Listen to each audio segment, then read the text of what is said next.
13 cruise ship scams that cost you thousands. Picture this. You've just spent a week on the most amazing cruise of your life. Sun, food, adventure, the whole package. Then you check out and boom, a bill for an extra $2,000 hits you right in the face. Sound familiar? Yeah, that's what happens when you don't know the game. Look, I'm not here to scare you away from cruising. I absolutely love it. But here's the thing. Cruise lines are businesses, and they've gotten really good at making money once you're already on board. Your cruise fare? That's just the beginning. They're banking on you not knowing where the hidden costs are lurking. But today, that all changes. I'm going to walk you through 13 sneaky ways cruise lines try to empty your wallet, and more importantly, I'll show you exactly how to dodge every single one of them. Trust me, by the end of this video, you'll be cruising like someone who's done this 100 times, even if it's your first voyage. So let's dive in. Let's talk about internet at sea. Now I get it. We're all addicted to our phones. The idea of being offline for a week sounds terrifying to some people. But here's what the cruise lines know. They've got you trapped, and your FOMO is worth money. Wi-Fi packages can run you anywhere from $10 to $35 a day. Do the math on a 7-day cruise, and you're looking at $200 to $350 just to scroll Instagram. Sure, the internet's gotten better with satellites like Starlink, but it's still patchy, especially when you're far from land or everyone's trying to connect at once. Here's what I do, and what a lot of experienced cruisers do. I treat the cruise as a digital detox. I'm serious. It's actually refreshing. If you absolutely need to check in with people back home, wait until you hit port and find a cafe with free Wi-Fi. Just remember to turn your phone back to airplane mode when you get back on the ship, or you'll get slammed with roaming charges that'll make the Wi-Fi package look cheap. Some cruise lines advertise free internet, but read the fine print. There's usually some catch, like an activation fee or limited minutes before they try to upsell you. The reality is, unless you're on a premium line that includes it, you're better off unplugging and actually enjoying your vacation. Now, the spa. Oh man, the spa. Walk into one of these places and it feels like heaven. Soft music, ocean views, that smell of eucalyptus in the air. Then you see the prices and suddenly you're back on Earth. A single massage can cost you $200 to $300. And that's before they automatically tack on an 18 to 20% tip. And get this, a lot of that hour you're paying for isn't even massage time. Don't get me wrong. If spa treatments are your thing, go for it. But for most of us, paying 3 times what you'd pay on land just doesn't make sense. Those free massage raffles they promote? Yeah, they're basically coupons that don't even cover half a treatment. It's bait. Here's the insider tip. If you do want to pamper yourself, book on embarkation day or when the ship's in port. They usually offer discounts of 20 to 40% because fewer people are around. Or better yet, skip the individual treatments and get a thermal suite pass. For about $200 to $350 for the whole week, you get unlimited access to heated loungers, saunas, steam rooms, all of it. If you're sailing somewhere cold like Alaska, this is an absolute game changer. It's one of the few spa-related things that's actually worth your money. Okay. Ship photographers. Remember when people didn't have cameras in their pockets? Yeah, those days are gone. But cruise lines haven't gotten the memo. These photographers are everywhere. Embarkation, dinner, getting off the ship in port. They're ready to snap your picture, and they want $25 per photo. For a digital copy or a print, same price. Packages can run into the hundreds. And if you're doing a wedding or special event, we're talking thousands. Look, your smartphone takes incredible photos now. You don't need this. Most seasoned cruisers walk right past the photo ops. But here's a trick. If you want a group shot with everyone in it, ask a crew member to take the photo with your phone. They're always happy to help, and you get a great picture without spending a dime. The only exception I'd make, if it's formal night and you want one nice family portrait with everyone dressed up. Sometimes that's worth it compared to what you'd pay for a studio session back home. But the random dining room shots? Hard pass. Art auctions? Man, these things are everywhere on cruise ships. They lure you in with free champagne, tell you there's a raffle for a free print. Make it sound like you're about to discover the next Picasso. Here's the truth. It's all smoke and mirrors. Most of these artworks aren't originals. They're mass-produced prints with some fake brush strokes slapped on to make them look handmade. And those prices? Completely inflated. That appraisal value they mention means absolutely nothing. It's just marketing. Even if you win something at auction, the cost doesn't end there. There's a buyer's premium, usually 15% or more. Then shipping fees, handling fees, sometimes framing fees. And that free print they promised just for showing up. You'll pay $30 to ship it home. The move here is simple. Go for the free champagne. Enjoy the show if you want, but slip out before anyone starts bidding. Unless you genuinely love a piece and don't care about overpaying, your money is better spent elsewhere. Shopping on cruises is another trap, and they've made it sophisticated. You'll see these port shopping seminars on your daily schedule. They call them port guides or diamond seminars, and they make it sound helpful, like they're doing you a favor. But really, it's a sales pitch. The person giving the talk gets paid commissions for sending you to specific stores in port. Those stores pay the cruise line big money for access to you. And guess who ends up covering that cost? You do, through inflated prices. Those free charm or gemstone coupons are just bait to get you through the door. 9 times out of 10, you'll find better prices and a more relaxed experience just exploring on your own. The onboard jewelry stores and boutiques work the same way. Everything's marked up even when it says duty-free or exclusive deal. Unless you really love a cruise-branded souvenir, save your money for experiences instead of trinkets. Shore excursions through the cruise line. This is a big one. Look, I understand the appeal. They're convenient. They guarantee you'll be back before the ship leaves, and you don't have to think about planning. But you're paying a serious premium for that peace of mind. We're talking 30 to 50% more than booking the same tour with a local company. And here's what usually happens. You get herded onto a bus with 40 other people, driven to a couple of photo stops and souvenir shops, then shuffled back to the ship. It's efficient,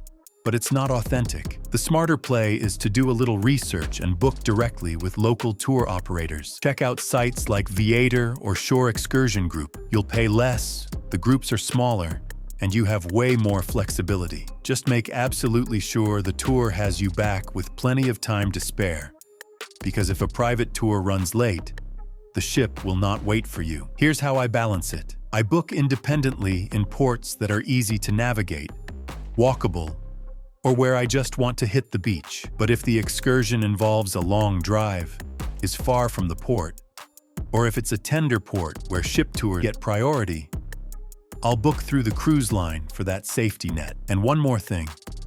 If you do book with the cruise line, do it before you sail through their website or app. You can save up to 25% compared to booking once you're on board. Paid attractions on the ship. Modern cruise ships are like floating amusement parks now. Go-karts, roller coasters, virtual reality games, zip lines over the ocean. It's wild. But here's the catch. Most of these cost extra, and it adds up faster than you think. Norwegian's go-karts run $15 to $20 per ride with no unlimited option. Carnival's Bolt roller coaster is $15 per person for 2 laps that last about 30 seconds. Royal Caribbean's Crown's Edge, which dangles you over open water, costs $50 to $60 for 2 minutes of adrenaline. Look, they're fun, but they're not great value. If you're cruising with kids or thrill seekers, set a budget ahead of time. Pick one splurge experience and skip the rest. Because here's what most people forget. There are tons of amazing activities included in your cruise fare. Water slides, mini golf, shows, deck parties, all free. Focus on those and you'll have just as much fun without the extra charges. Casinos and bingo are classic cruise ship entertainment, and they're also classic money traps. The house always wins. That's just how it works. If gambling's not your thing, don't worry about missing out. But here's something smart cruisers know. If you do play, always use your player's card and set a strict budget. The points you earn can lead to discounts on future cruises, onboard credits, even free drinks. So if you're disciplined, it can actually work in your favor. Bingo's the same deal. It's fun, But those packages cost 40 to 60 bucks, and those free cruise jackpots they advertise, they come with so many restrictions and blackout dates that they're basically worthless. Treat gambling and bingo like entertainment, not a way to make money. Set your limit, stick to it, and if you lose, consider it the cost of the show. Specialty dining. This one's interesting because it really depends on what kind of cruiser you are. Some people love the specialty restaurants, the steakhouses, the sushi bars, the fancy French spots. And honestly, they can be great. But here's the thing. You don't need to pay extra to eat well on a cruise. The main dining room and buffet serve excellent food that's included. The cruise lines know this, though. So they've started simplifying the main dining room menus to make the paid restaurants seem more appealing. If you're curious about specialty dining, here's the hack. Book lunch instead of dinner. You often get nearly the same menu and experience for 30 to 40% less, but don't feel pressured. Some of the best meals I've had at sea have been completely free. It's your vacation. Spend your money where it matters to you. Bottled water seems like a small thing until you realize you've spent $50 just trying to stay hydrated. Cruise lines charge 15 to 25 bucks for basic water packs, sometimes 40 or more for premium brands. But here's what they don't advertise. The tap water on cruise ships is perfectly safe. It's filtered, it's clean. It's the same water they use in the dining rooms. Most experienced cruisers bring a reusable bottle and just refill it at the buffet or bar. It saves money and cuts down on plastic waste. If you have a drink package, bottled water's usually included anyway. Otherwise, just ask for ice water or fill up before heading into port. Drink packages are probably the most debated topic in cruising. Are they worth it? For most people, honestly, no.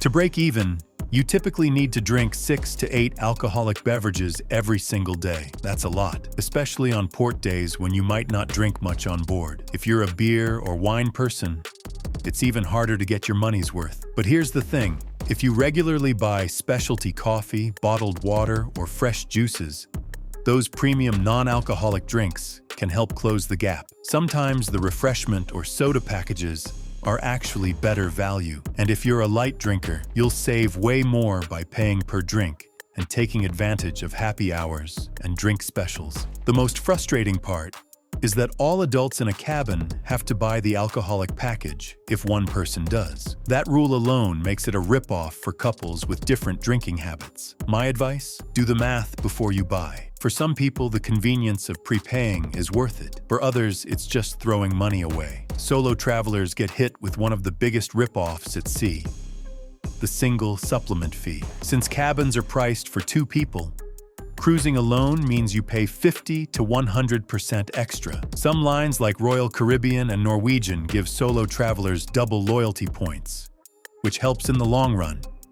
But it doesn't save you money now. More ships are adding solo cabins now, but they often cost nearly as much as a discounted regular cabin. Your best bet? Work with a travel agent and watch for sales. On low-demand sailings, cruise lines often reduce or waive the solo fee entirely. Onboard ATMs and medical centers are 2 expenses that are completely avoidable but incredibly expensive if you get caught. ATMs charge $6 to $7.50 per withdrawal, plus your bank's fees. On international cruises, you might even get hit with double conversion charges. Just bring cash before you board or withdraw from an ATM in port. The medical center is even worse. A basic consultation can cost $100 to $175. Simple treatments run into the hundreds, and anything serious like IVs or X-rays can hit thousands. They don't take insurance either, so you pay up front and file claims later. Always travel with comprehensive travel insurance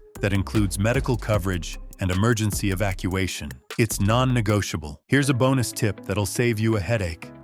Never buy everyday essentials from the ship's gift shop. Pain relievers, seasickness pills, sunscreen, toothpaste, all of it is 2 to 3 times the normal price. A small pack of medication can cost $20 to $30. Pack your own mini first aid kit before you sail. Throw in some pain meds, stomach relief, sunscreen, Band-Aids, deodorant, whatever you might need. A little preparation saves you real money and stress. So there you have it. 13 cruise ripoffs and how to avoid every single one of them. Cruising doesn't have to drain your bank account. You can have an incredible vacation without falling into these traps. Now I want to hear from you. What's been your biggest cruise money mistake? Or is there something on this list you're definitely going to avoid now? Drop a comment below. And if this helped you out, hit that subscribe button because I share cruise tips and insider hacks every single week. Keep watching to learn even more ways to cruise smarter and save bigger.